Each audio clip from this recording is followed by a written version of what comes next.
Раз, раз, раз. Слышно? Не слишком громко? Добрый день, дорогие наши гости. Спасибо, что вы к нам пришли в гости на наше мероприятие. Ежегодно мы отмечаем вот такое знаменательное событие 27 января, день окончательного снятия блокады освобождения города Ленинграда от немецко-фашистских войск. Сегодня вашему вниманию будет лекция небольшая и фильм, созданный нашим медиацентром Олегом Желниным, и оно будет повествовать о наших якутян, блокадников, которых с каждым годом все меньше и меньше. Но это очень интересные кадры, и, надеюсь, вас это заинтересует, и вы подумаете, и будете иметь представление, что собой представляла блокада. 900 дней она длилась, 872 дня.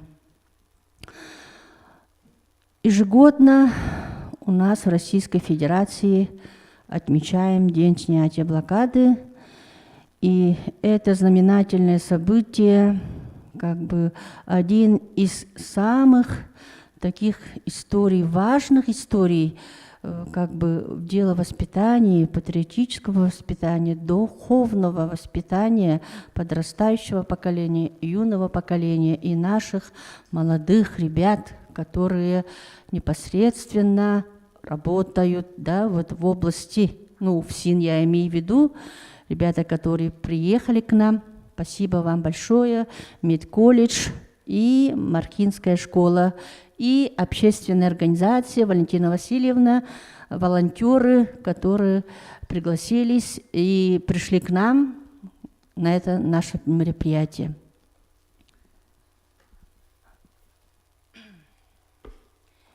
Ежегодно 27 января в нашей стране отмечается День полного освобождения Ленинграда от фашистской блокады.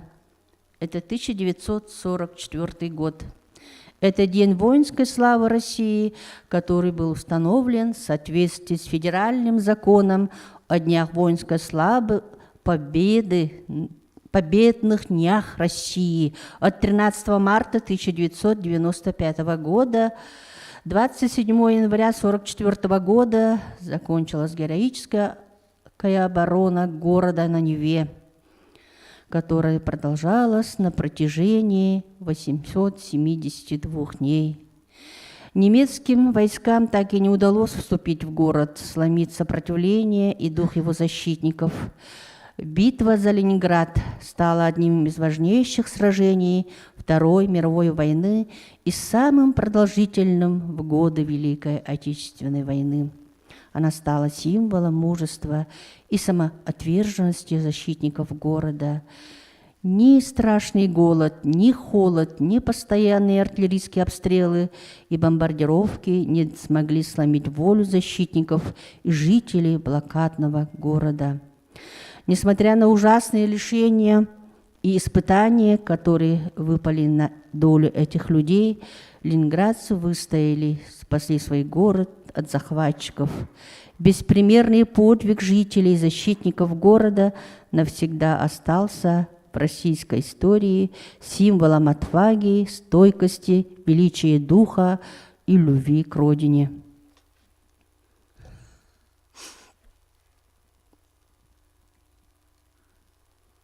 Так, почему у нас...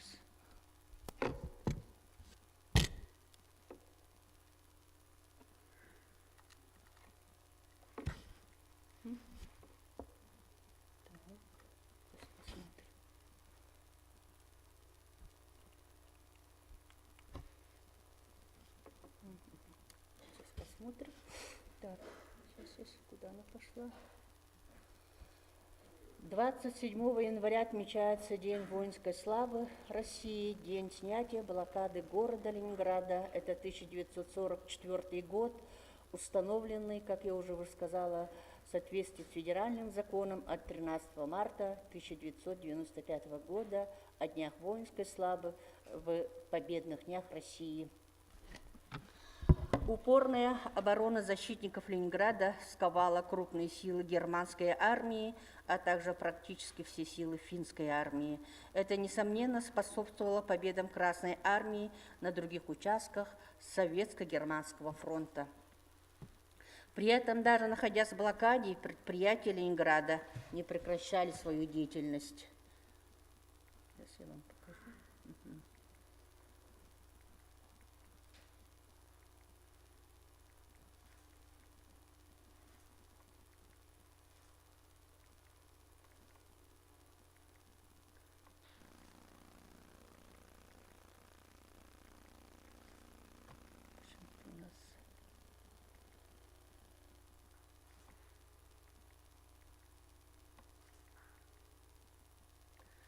В условиях блокады Ленинграда трудились на оборонных предприятиях, воевали в дивизиях народного ополчения. И несмотря на то, что заводы, предприятия, которые работали в условиях обороны, голода, блокады, они выпускали ежедневно танки, и которые шли прямиком на фронт, на защиту Отечества. Вместо своих отцов и дедов на станки стали молодые 10-летние, 12-летние ребята. И, возможно, это было одним из самых важных моментов не умереть от голода.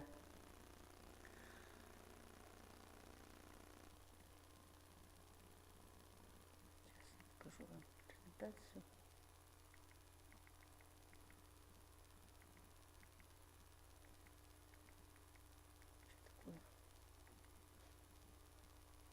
Поехала.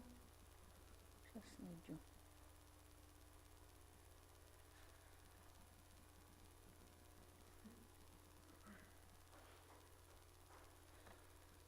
Глядите эти фотографии. Немцы каждый день бомбили город, и были разрушены самые важные склады, и в результате в городе, особенно в 1941-1942 годах, наступил страшный голод, да? И норма хлебовыдачи на декабрь, вот видите, да, 250 грамм, 125 грамм. И смотрите, да, но только через год стало возможно увеличение нормы хлеба на 100 грамм, что способствовало выживанию блокадников. Смотрите, какой кусок хлеба, да, и этот хлеб не был из муки чисто, да, а состоял из целлюлозы, из бумаги, но несмотря на это был самый важный источник жизни для Ленинграда. Вот дневник Тани Савичевой. Наверное, вам всем известно со школьной скамьи.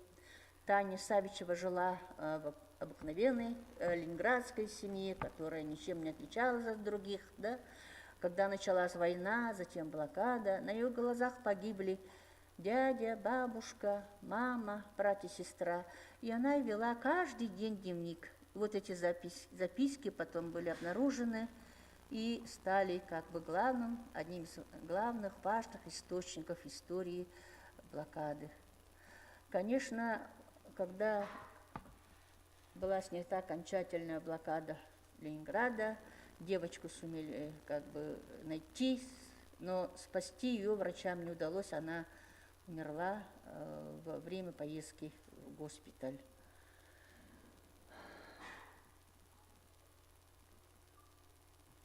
Во время блокады в Ленинграде не было района, до которого не мог долететь вражеский снаряд. Были определены районы, улицы, потому что Гитлер самым главным планом ставил...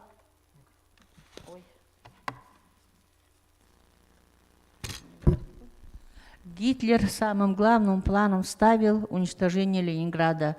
Многие историки, современные историки, да, либеральные историки, ну и так демократичные историки считали, что и западные особенно историки считали, что надо было сдать Ленинград. Из 3 миллионов жителей Ленинграда смогли бы тогда выжить хотя бы 1 миллион. Но, однако, в планах гитлеровского командования не было сохранения жизни ленинградцев. Это оплот революции, самый страшный враг капитализма, оплот коммунизма, и он подлежит истреблению. И, конечно, и вот лет 10-20 назад очень активно муссировали, да, вот идею, почему не смогли, почему правительство не голодало, а простой народ голодал, почему это стало возможным. Но, однако, из 3 миллионов, конечно, сумели вывести где-то 1 600 000–500 000 человек, но многие ленинградцы верили, что победа будет за советской Красной армией, что враг будет побежден, и что мы будем защищать свою родину, свой город, и будем стоять у станка, несмотря на голод и холод и разрушение. И, конечно, они выстояли, но по итогам, да, вот получается, из 3 миллионов живых, ну, не считая вывезенных во время эвакуации через дорогу жизни, все-таки осталось 500–600 человек. Это, конечно, очень маленькая цифра.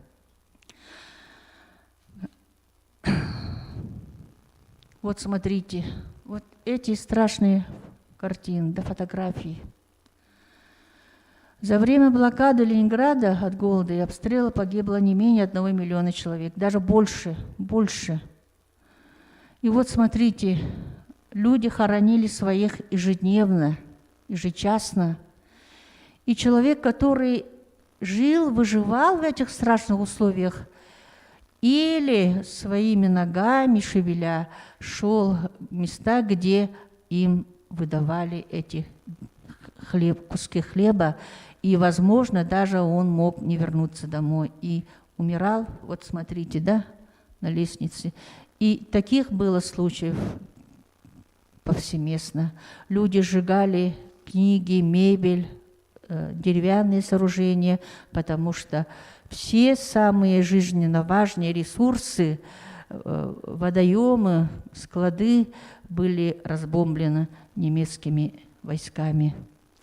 Немцы считали, что они за короткий период времени как бы захватят Ленинград, но все-таки к сентябрю, 8 сентября, началась эта страшная блокада, которая длилась 872 дня.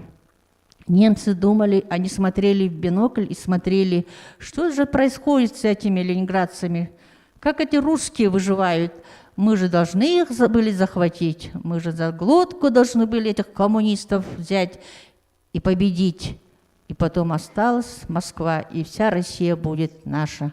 Но не тут-то было. Конечно,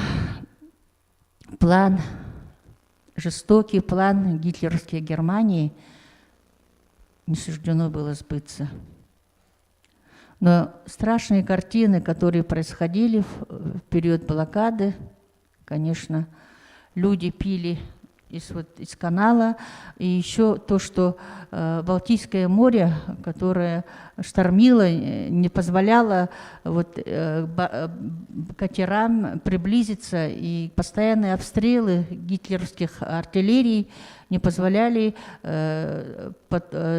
приплыть к Ленинграду и обеспечить продовольствием, необходимым продовольствием.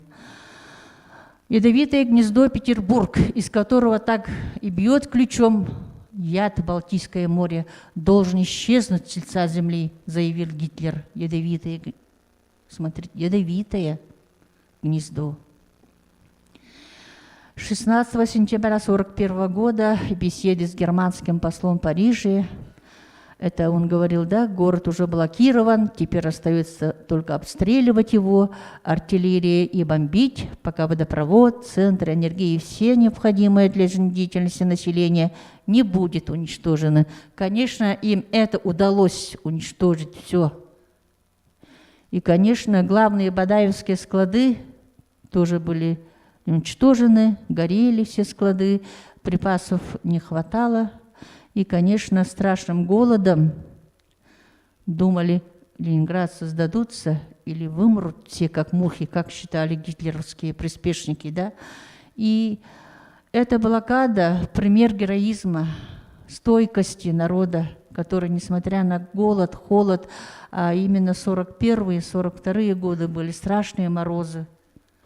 И, конечно, это очень как бы, да, не давало возможности ленинградцам спокойно жить и как бы существовать. Это, конечно, существовать – это в прямом смысле слова.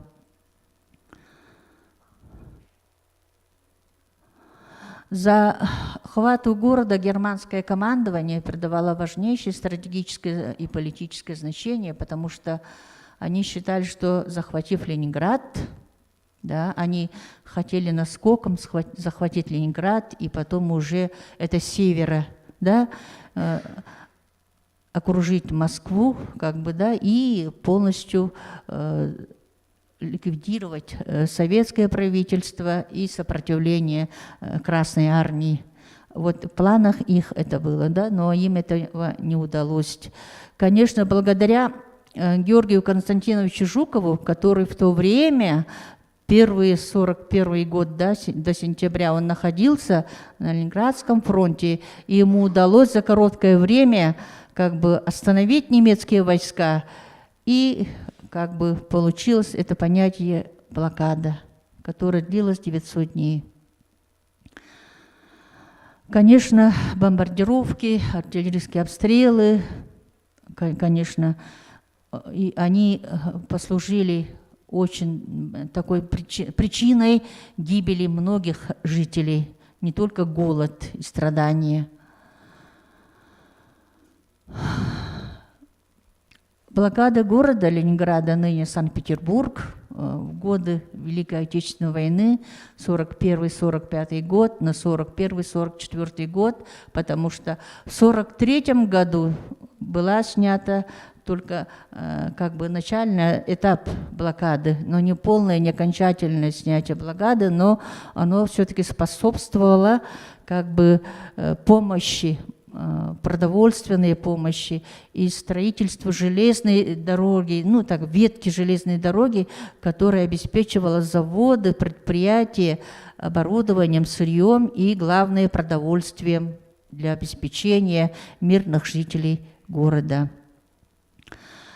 Вот эта политика, которая проводилась немецкими войсками, вот 8 сентября 1941 года, потому что многие спорят, почему так, в сентябре 1941 года, и после 27 января 1944 года, видите, какая дата и какой долгий срок. И главная цель гитлеровского командования, фашистской оргии, сломить сопротивление защитников города и овладеть им. Но им это не удалось. Ну, так как 27 января отмечается Днем воинской славы России, Днем снятия блокады города, это 1944 год, и, конечно, важную роль в снятии блокады сыграли несколько фронтов, которые именно как бы были включены в операцию, которая должна была прорвать линию блокады Ленинграда. Это, конечно, войска Волховского, Прибалтийского, Ленинградского фронтов, которые и, конечно, поддерживал и Балтийский краснознаменный флот. И, конечно, это означало начало Ленинградско-Новгородской стратегической наступательной операции, основной целью которой был разгром группы армий «Север», вооруженных до зубов, освобождение территории Ленинградской области и полное снятие блокады с города. Первым ударом по врагу утром 14 января нанесли части 2-й ударной армии, а 15 января из района Пулково наступление перешло 42-я армия. Преодолевая упорное сопротивление гитлеровцев 3-го танкового корпуса СС и 5-го армейского корпуса, Красная армия выбила противника из занимаемых оборонительных рубежей и к 20 января возле Ропши окружила и уничтожила остатки Фетерговско-стрельницкой группировки немцев. В плен удалось взять порядка 1000 солдат и офицеров противника, было захвачено более 250 артиллерийских орудий. 20 января войска Волховского фронта освободили от противника Новгород и начали вытеснять немецкие части из района МГИ. Второй Прибалтийский фронт сумел овладеть станцией Насва и захватил участок дороги Новосокольники-Дно, которая являлась одной основной линией коммуникации 16-й армии вермахта.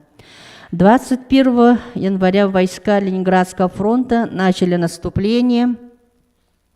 Главной целью удара был Красногвардейск, а 24-26 января советские войска освободили от гитлеровцев Пушкин, отбили Октябрьскую железную дорогу. Освобождение Красногвардейска утром 26 января 1944 года привело к развалу сплошной линии обороны гитлеровских войск. Ну и к концу января войска Ленинградского фронта в тесном взаимодействии с войсками Волховского фронта нанесли тяжелые поражения 18-й армии вермахта, продвинулись вперед на 100 километров. Был освобожден ряд населенных пунктов, в том числе Красное Село, Ропша, Пушкин, Красногвардейск, Слуцк. Были созданы хорошие предпосылки для дальнейших наступательных операций. Но главное была полностью снята блокада Ленинграда. Еще 21 января 1944 года Жданов, Говоров, которые уже не сомневались в успехе дальнейшего советского наступления, обратились лично к Сталину с просьбой в связи с полным освобождением города от блокады и от артобстрелов противника разрешить издать и опубликовать приказ войскам фронта, а также в честь одержанной победы произвести в Ленинграде 27 января 24 артиллерийскими залпами из 324 орудий. Вечером 27 января практически все население вышло на улицу, и все наблюдали салют победы. Сейчас небольшая картинка у нас была. Конечно, это ознаменовало окончательное снятие блокады и победу советской Красной армии над гитлеровскими войсками. И, конечно, это очень важное событие, которое привело не только поражение гитлеровской Германии, но и означало полное поражение плана истребления немецкого командования советского народа в лице Ленинграда. Такого дня не видел Ленинград, нет радости подобной не бывало. Казалось, что все в небе грохотало, приветствуя великое начало весны, уже знающий преград. Не знающий преград, гремел неумолкаемо салют из боевых прославленных орудий. Смеялись, пели, обнимались люди. В ходе Ленинградско-Новгородской операции группа армии противника «Север» была отброшена на 200-280 километров. И, конечно, это все потом послужило как этап героической обороны Ленинграда, да, как символом мужества советского народа, ценой неимоверных лишений, героизма, самопожертвования, воины, жители Ленинграда отстояли город. Сотни тысяч сражавшихся удостоились правительственных наград. 486 получили звание Героя Советского Союза. 486. Это много или мало? Это много, конечно, да? И из них 8 человек дважды удостоились Героя Советского Союза. Это беспримерный подвиг.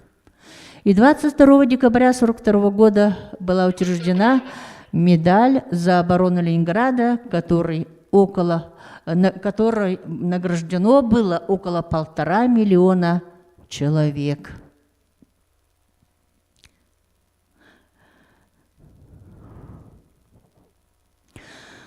26 января 1945 года город Ленинград был награжден орденом Ленина. Это уже в 1945 году.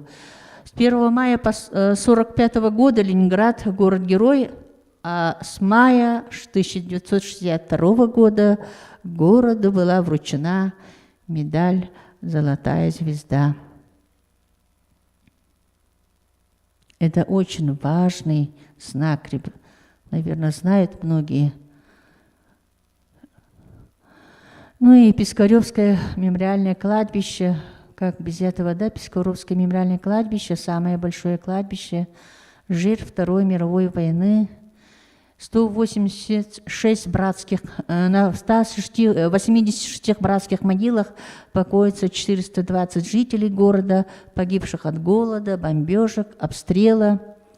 И 70 тысяч воинов, защитников Ленинграда, сразу же после окончания войны, в победном 1945 году в Ленинграде был проведен творческий конкурс на увековечение памяти защитников города, в том числе на лучший проект ансамбля Пискаревского некрополя. Этот величественный ансамбль был создан в течение 15 лет архитекторами Васильевым, Левинсоном, скульпторами Исаевой и Тауритом.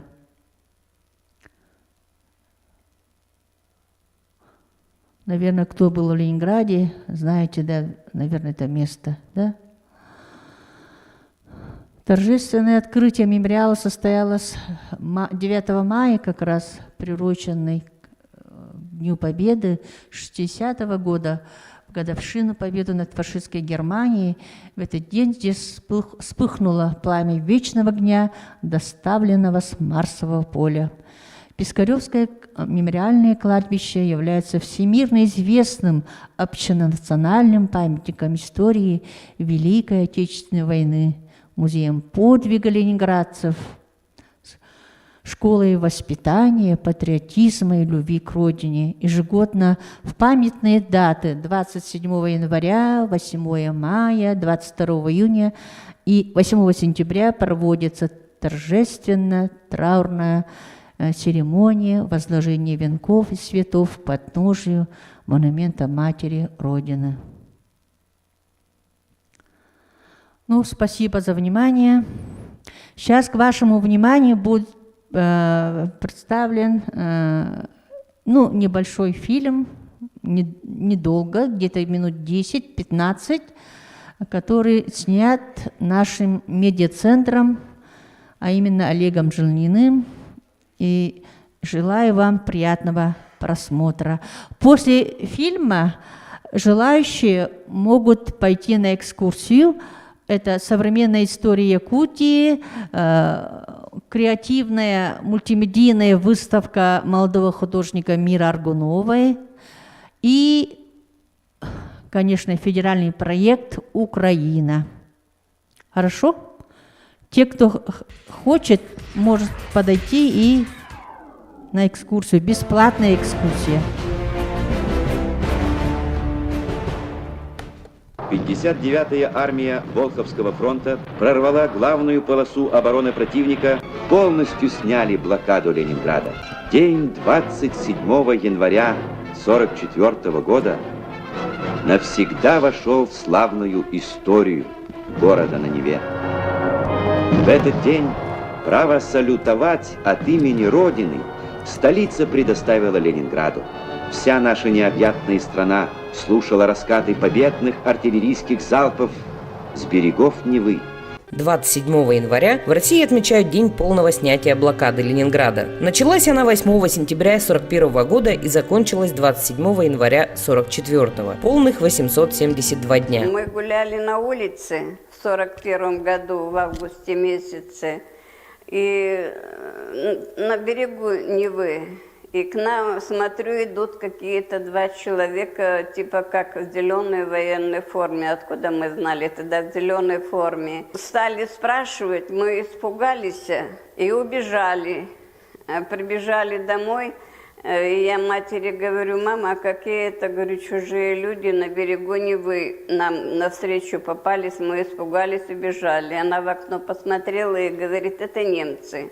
Как только началась блокада Ленинграда, в городе начали заканчиваться запасы топлива и воды. Прекратилась подача света и тепла. Начался голод. В день рабочим выдавали 250 грамм хлеба, остальному населению 125 грамм. Город подвергался постоянным бомбежкам. За время блокады на него было сброшено свыше 100 тысяч бомб.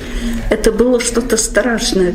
Это летит самолет, и вот эти какие-то летят маленькие, потом большие, как грохнет все. Вот вы не верите, все, каша была круг. Наш окоп вот Середкин, все, каждый раз думали, это последняя бомбежка. Больше мы уже не останемся живые.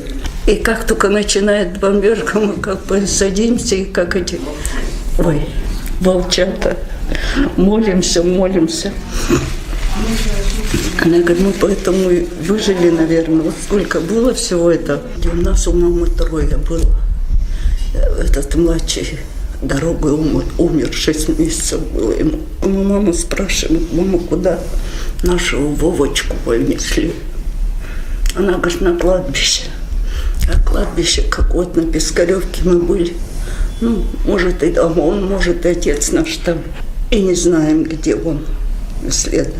Все родные, которые были все погибли. Теперь я уже одна осталась. Вообще детства не знали. Мы как будто сразу стали взрослые. Мы работали, мы все. Маме помогали, питались травой. Мы знали, какую траву надо. И на чай мы ее сушили, и суп варили. Страх это вообще. И я не могу это каждый раз вспоминать, понимаете? Я даже фильм не могу смотреть. Особенно, когда этот колодец показывают, у меня слезы, от которого мы пробирались, чтобы набрать воды. Несмотря на голод и бомбежки, в городе продолжали работать более 200 предприятий. С 1941 по 1944 год ленинградские заводы произвели более 10 миллионов снарядов и мин, 12 тысяч минометов. Было изготовлено и отремонтировано 2000 танков. Швыркова Лидия Григорьевна с горечью вспоминает дни блокады. Тогда ей было 11 лет. Мать работала продавцом, а отец – строителем. Родной старший брат Иван погиб, защищая Ленинград. Лидия Григорьевна до сих пор хранит известие о его смерти. Мне было 11 лет. Я все помню.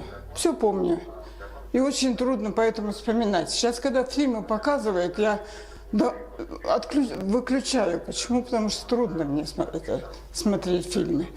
Но в то же время думаю, а молодежи-то надо это знать. Историю-то нашу надо знать. Все испытала. И голод, и холод, и бомбежку. Так что это страшно. И смерть. У нас во время войны от голода бабушка умерла 60-летней. Жить бы. 15-летний от голода умер брат двоюродный. Потом брат убили. Снятая блокада Ленинграда была 27 января в ходе Ленинградско-Новгородской операции. За 872 дня блокады в Ленинграде оставалось не более 800 тысяч жителей из 3 миллионов, проживающих в городе и пригороде до сентября 1941 года. Чтобы не было больше войны. Хватит, пережили. Я пережил войну. Остальные, они не знают даже, что такое война. По книжкам там много напридумано. Всех ветеранов, жителей и тружеников блокадного Ленинграда, переживших эти страшные события, поздравляем с знаменательным днем, который стал частью великой истории. Пусть благодаря вам память о подвиге ленинградцев сохранится в сердцах все новых и новых поколений. Крепкого вам здоровья, благополучия, мира и счастья вам на долгие годы.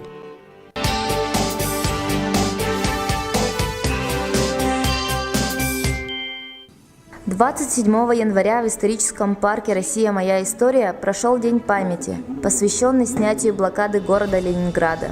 Ребята из детского подросткового центра и сотрудники музейного комплекса «Моя история» показали и рассказали в постановке о событиях блокады Ленинграда. Меня поразило то, что люди до сих пор, не имея ни воды, ни еды, до сих пор продолжали бороться, отстаивать свой город, защищая до последнего. Также были проведены тематические экскурсии, лекции по истории города-героя и его жителей. Я считаю, что проведение таких мероприятий – это очень важно для молодого поколения, чтобы они понимали и ценили важность события блокады Ленинграда, освобождения города-героя. Состоялось открытие мультимедийной выставки «Блокада. Голоса», где были показаны фото и видеоматериалы этого трагического эпизода Великой Отечественной войны глазами очевидцев. Выставка продлится до 2 февраля. Сейчас современное время, оно свои технологические вызовы, так сказать, привносит в нашу жизнь, что информация по-другому воспринимается современным поколением. И мы пытаемся достучаться до молодого поколения созданием таких мультимедийных, в том числе и выставок.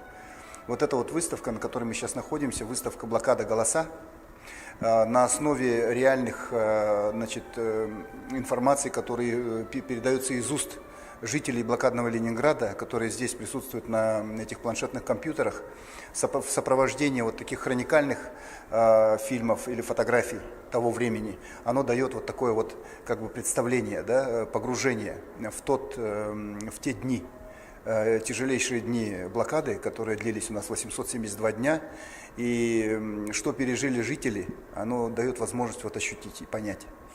Потому что это достаточно сложно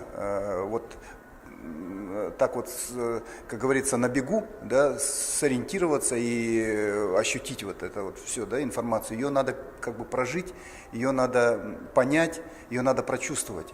То есть нужно найти какой-то момент, остановиться, задуматься, вчитаться, всмотреться. И тогда ты, наверное, начинаешь уже как-то более-менее воспринимать. Особенно если речь идет о наших детях, о молодом поколении. Была проведена традиционная встреча с ветеранами. Они поделились своими впечатлениями и поблагодарили за проведенное мероприятие. Знаем, но сегодня вообще до глубины души все это тронуло. Выступление детей. Самая главная наша задача для того, чтобы молодое поколение пропустило через себя эту информацию историческую и ощутило то, через какие тяготы, лишения и победы прошла наша страна для того, чтобы она сегодня была такой, какая есть. Только понимая эту историческую составляющую, наверное, человек может ощутить себя частью этой истории. И ощутив уже себя частью истории, может вносить достойный вклад в дальнейшее развитие своей страны. Исторический парк «Россия. Моя история» открыт для всех желающих. Приглашаем вас в наши постоянные экспозиции Рюриковичи Романовы, первая и вторая половина 20 века, а также работает выставка «Блокада. Голоса». Исторический парк «Россия. Моя история». Самый масштабный мультимедийный проект в мире ждет вас в Якутске по адресу улица Уткина, дом 5. Подробности myhistorypark.ru.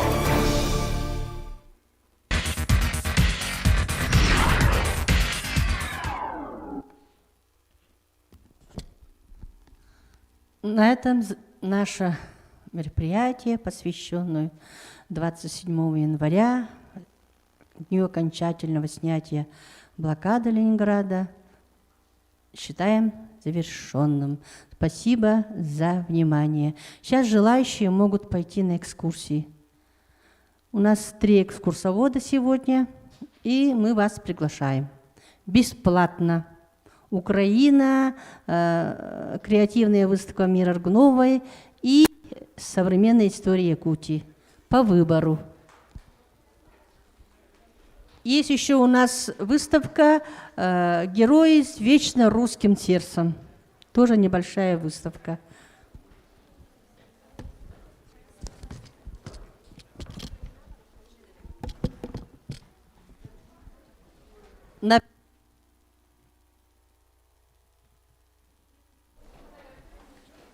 На первом этаже спускаемся, и там уже свое желание объявляем, экскурсоводов вам назначат, и добрый путь. Спасибо, что вы пришли к нам. А можно отметиться? Сказали отметиться. Нет, это внизу. где ресепшн, там отмечу. Больше культуры? Нет, с первой колонии.